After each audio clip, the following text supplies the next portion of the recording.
Hi friends, ನಮಸ್ಕಾರ. ನಾನು ನಿಮ್ಮ Renuka Vishwanatesh, fitness and health wellness coach, Honnali. Friends, just imagine ಮಾಡ್ಕೊಳ್ಳಿ, ಜಸ್ಟ್ ಅದಕ್ಕೆ ಕಣ್ಮುಚ್ಕೊಂಡು ಇಮ್ಯಾಜಿನ್ ಮಾಡ್ಕೊಳ್ಳಿ.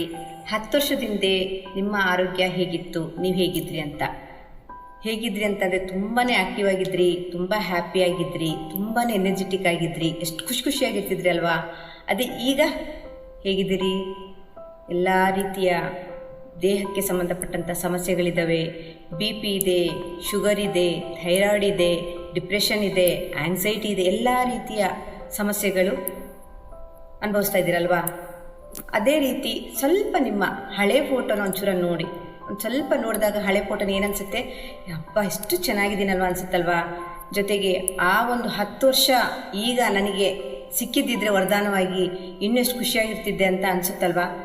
Everything is possible friends, everything is possible. ಹೇಗೆ ಅಂತಂದರೆ, ಜಸ್ಟ್ ನೀವು ನಿಮ್ಮ ಒಂದು ಲೈಫ್ ಸ್ಟೈಲಿನ ಡಿಕ್ಷನರಿಯಿಂದ ನಾಳೆ ಅನ್ನುವ ಪದನ ತೆಗೆದುಹಾಕಬೇಕಷ್ಟೇ, ಆಯ್ತಾ? ನೀವು ಎಷ್ಟೇ ನಾಲೆಡ್ಜಬಲ್ ಆಗಿದ್ರೂ ಕೂಡ, ಎಷ್ಟೇ ನಾಲೆಜ್ನಿಂದ ಸಂಪಾದನೆ ಮಾಡಿದರೂ ಕೂಡ, ನಿಮ್ಮ ಆರೋಗ್ಯದಲ್ಲಿ ಆಗ್ತಕ್ಕಂಥ ಹಲವಾರು ಸಮಸ್ಯೆಗಳು, ದೇಹದಲ್ಲಿ ಆಗ್ತಕ್ಕಂಥ ಏರಿಳಿತಗಳು ನಿಮಗೆ ಗಮನಿಸೋದಕ್ಕೆ ಆಗೋದಿಲ್ಲ ಅಂತಂದರೆ ಫ್ರೆಂಡ್ಸ್, ನೀವೆಷ್ಟೇ ಸಂಪಾದನೆ ಮಾಡಿದರೂ ಆ ಒಂದು ಸಂಪಾದನೆನ ಅನುಭವಿಸೋದಕ್ಕೆ ಆರೋಗ್ಯ ಇರಬೇಕಲ್ವಾ ಫ್ರೆಂಡ್ಸ್? ಹಾಗಾಗಿ ನಿಮ್ಮ ಒಂದು ಆರೋಗ್ಯದ ಬಗ್ಗೆ ನಿಮ್ಮ ಗಮನ ಇರಬೇಕು ಫ್ರೆಂಡ್ಸ್. ಸಂಪಾದನೆಯಿಂದ ಎಷ್ಟೇ ನಾವು ಒಡವೆ, ವಸ್ತ್ರ, ವಜ್ರ, ವೈಡೂರ್ಯಗಳನ್ನು ನಾವು ಸಂಪಾದನೆ ಮಾಡಿದರೂ ಕೂಡ ನಮ್ಮ ದೇಹದ ಆರೋಗ್ಯ ಚೆನ್ನಾಗಿಲ್ಲ ಅಂತಂದರೆ ಆ ಒಂದು ಚಿನ್ನ, ವಜ್ರ, ವೈಡೂರ್ಯ ತಗೊಂಡು ಏನು ಮಾಡೋಕ್ಕಾಗತ್ತೆ ಫ್ರೆಂಡ್ಸ್? ಅದನ್ನು ನಾವು ಖುಷಿಯಿಂದ ಅನುಭವಿಸೋಕ್ಕಾದರೂ ಆಗುತ್ತಾ? ನಮ್ಮ ದೇಹನ ವಜ್ರಕಾಯ ಮಾಡ್ಕೋಬೇಕು ಅಂತ ಹೇಳ್ತಾ ಇದ್ದೀನಿ ಫ್ರೆಂಡ್ಸ್. ಇದೊಂದು ಗುಟ್ಟು ಗೊತ್ತಾ? ಆರೋಗ್ಯ ಏನು ಹೇಳುತ್ತೆ ಗೊತ್ತಾ? ಎಲ್ಲರಿಗೂ ಕೂಡ ದಿನದಲ್ಲಿರ್ತಕ್ಕಂಥ 24 ಗಂಟೆಯಲ್ಲಿ 1 ಗಂಟೆನ ನನಗೆ ಕೊಡಿ ಅಂತ ಹೇಳುತ್ತೆ.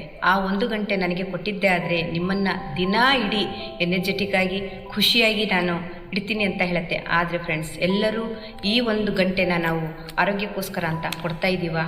ಇದು ಯೋಚನೆ ಮಾಡಬೇಕಾದ ಮಾತಲ್ವಾ?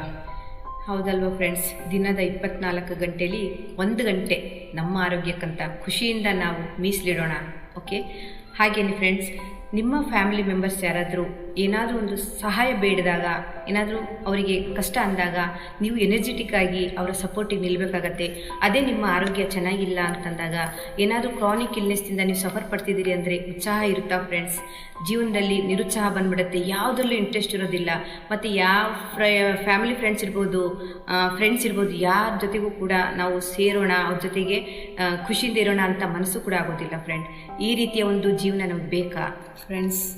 ಸಾಮಾನ್ಯವಾಗಿ ಹೆಣ್ಮಕ್ಳು ನನ್ನ ಕೈಯಿಂದ ಆಗುತ್ತಾ ಇದು? ಅಕ್ಕಪಕ್ಕದವ್ರು ನೋಡಿದ್ರೆ ಏನು ಅನ್ಕೋತಾರೆ, ಫ್ರೆಂಡ್ಸ್ ಏನು ಅನ್ಕೋತಾರೆ, ಜೊತೆಯಲ್ಲಿ ಬಂಧು ಬಾಂಧವರು ನೋಡಿ ಆಡ್ಕೊಂಡು ನಗೋದಿಲ್ವಾ? ಮತ್ತು ಭಯದಿಂದ ಯಾವುದೇ ಒಂದು ರೀತಿಯ ಆರೋಗ್ಯಕ್ಕೆ ಸಂಬಂಧಪಟ್ಟಂತಹ ನಿರ್ಧಾರ ತಗೊಳ್ಳೋದ್ರಲ್ಲಿ ಹಿಂದೇಟಾಗ್ತಾರೆ. ದಯವಿಟ್ಟು ಇದನ್ನು ಮಾಡಬೇಡಿ. ಯಾರು ಏನಂದ್ರೆ ಏನು, ನಿಮ್ಮ ಆರೋಗ್ಯ ನಿಮ್ಮ ಕೈಯಲ್ಲಿ. ನಿಮ್ಮ ಆರೋಗ್ಯ ಒಂದು ಚೆನ್ನಾಗಿದ್ದರೆ ಬಂಧು ಬಾಂಧವರು, ಫ್ರೆಂಡ್ಸ್ ಎಲ್ಲರೂ ಕೂಡ ಚೆನ್ನಾಗಿರ್ತಾರಲ್ವಾ? ನನ್ನಿಂದ ಆಗೋಲ್ಲ ಅನ್ನೋ ನೆಗೆಟಿವಿಟಿನ ಮೈಂಡಿಂದ ತೆಗೆದುಹಾಕ್ಬಿಡಿ. ಯಾವಾಗಲೂ ಪಾಸಿಟಿವ್ ಆಗಿರಿ, ಪಾಸಿಟಿವ್ ಆಗಿ ಯೋಚನೆ ಮಾಡಿ. ಜೊತೆಗೆ ಫ್ರೆಂಡ್ಸ್, ನೀವು ನಿಮ್ಮ ದೇಹಕ್ಕೆ 1 ಗಂಟೆ ಕೊಟ್ಟು ಖುಷಿಯಿಂದ ಆರೋಗ್ಯನ ಕಾಪಾಡ್ಕೊಳ್ಳಿ. ಮತ್ತು ಜೊತೆಗೆ ಒಳ್ಳೆಯ ಬ್ಯಾಲೆನ್ಸ್ಡ್ ಡಯಟ್ ಅಂದರೆ ಸಮತೋಲನ ಆಹಾರ, ಆರೋಗ್ಯಕರವಾದ ಆಹಾರ ತಗೊಳ್ಳಿ. ಜೊತೆಗೆ ಯೋಗದ ಮೂಲಕ, ಮೆಡಿಟೇಷನ್, ಜೊತೆಗೆ ನಿಮ್ಮ ಮನಸ್ಸನ್ನು, ನಿಮ್ಮ ಮೈಂಡನ್ನು ಸಂಪೂರ್ಣ ಶಾಂತವಾಗಿ ಇರಿಸಿ. ಯಾವುದೇ ಒಂದು ಗೊಂದಲ ಇದ್ದರೂ ಜೀವನದಲ್ಲಿ, ಯಾವುದೇ ಒಂದು ಸಮಸ್ಯೆಗಳಿದ್ದರೂ ಕೂಡ ಆರಾಮಾಗಿ ಆ ಒಂದು ಸಮಸ್ಯೆನ ನಾವು ಸುಧಾರಿಸ್ಕೋಬೋದು ಮತ್ತು ಅದರಿಂದ ಹೊರಗೆ ಬರ್ಬೋದು. ಎಲ್ಲನೂ ಕೂಡ ಆರೋಗ್ಯದ ಮೂಲಕ, ಜೊತೆ ಯೋಗಾಸನದ ಮೂಲಕ ಸಾಧ್ಯ ಅಂತ ಹೇಳೋದಕ್ಕೆ ಇಷ್ಟಪಡ್ತೀನಿ ಫ್ರೆಂಡ್ಸ್. ನಮ್ಮ ಜೀವನದಲ್ಲಿ ನಾವು ಖುಷಿಯಾಗಿರಬೇಕು ಅಂತಂದರೆ ಸಮತೋಲನ ಆಹಾರ, ಜೊತೆಗೆ ಯೋಗಾಸನ ಹಾಗೂ ಪ್ರಾಣಾಯಾಮದ ಮೂಲಕ ನಮ್ಮ ದೇಹದ ಆರೋಗ್ಯವನ್ನು ಕಾಪಾಡಿಕೊಂಡು ಜೀವನದುದ್ದಕ್ಕೂ ಆರೋಗ್ಯವಾಗಿ ಇರ್ಬೋದು ಅಂತ ಹೇಳೋದಕ್ಕೆ ಇಷ್ಟಪಡ್ತೀನಿ ಫ್ರೆಂಡ್ಸ್. ಜೊತೆಗೆ ಏನಪ್ಪ ಅಂತಂದರೆ, ನಾವು ಸರಿಯಾದ ನಿರ್ಧಾರ ತಗೋಬೇಕಾಗತ್ತೆ.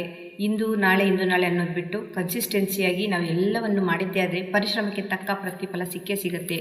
ಎಲ್ಲರೂ ಕೂಡ ಏನಪ್ಪ ಅಂದರೆ ಗಟ್ಟಿ ನಿರ್ಧಾರ ಮಾಡಬೇಕು ಅಷ್ಟೇ. Thank you friends.